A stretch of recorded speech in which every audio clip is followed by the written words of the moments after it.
अस्सलाम वालेकुम। आज के मौजूदा दौर में तकरीबन हर एक बंदा परेशान है दुनियादारी की वजह से, कोई किसी मामले में, कोई किसी परेशानी में, कोई रिज़्क की वजह से, कोई बच्चों के बेहतर मुस्तकबिल की वजह से। तो क्यों ना हो कि एक दीन इस्लाम में ऐसा काम हो जो हम करें तो अल्लाह रब्बुल आलमीन दुनिया और आखिरत की हर एक परेशानी ख़त्म कर दे। मैं आपको एक मिसाल देता हूँ। एक बंदा, एक सहाबी नबी पाक सल्लल्लाहु अलैहि वसल्लम के पास आया और कहने लगा कि अल्लाह के पाक पैगंबर जी, मैं अपनी दुआ ऐसे करता हूँ और उसमें आप पे दरूद पढ़ता हूँ। अल्लाह के पाक पैगंबर फरमाने लगे कि अगर तू दरूद ज़्यादा कर दे तो अल्लाह और ज़्यादा देगा।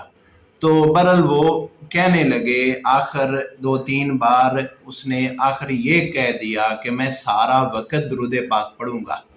तो अल्लाह के पाक पैगंबर अलैहिस्सलाम फरमाने लगे कि अगर तू हर वक़्त ही दरूद पाक पढ़े, कोई चीज़ भी ना मांगे, तो अल्लाह रब्बुल आलमीन आपको दुनिया और आखिरत में जो चीज़ें तुझे परेशान करती हैं, अल्लाह उनसे तुझे निजात अता कर देगा।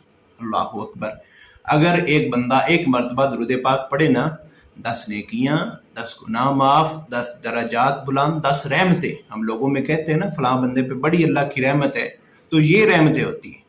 तो आप सोचें, एक बंदे के गमों की गारंटी अल्लाह के पैगंबर दे रहे हैं कि अल्लाह रब्बुल आलमीन उनको दूर कर देगा। तो फिर हम क्यों परेशान हैं? हम अल्लाह के रसूल से मोहब्बत भी करते हैं, दावा भी करते हैं, लेकिन अमली तौर पे हम पीछे।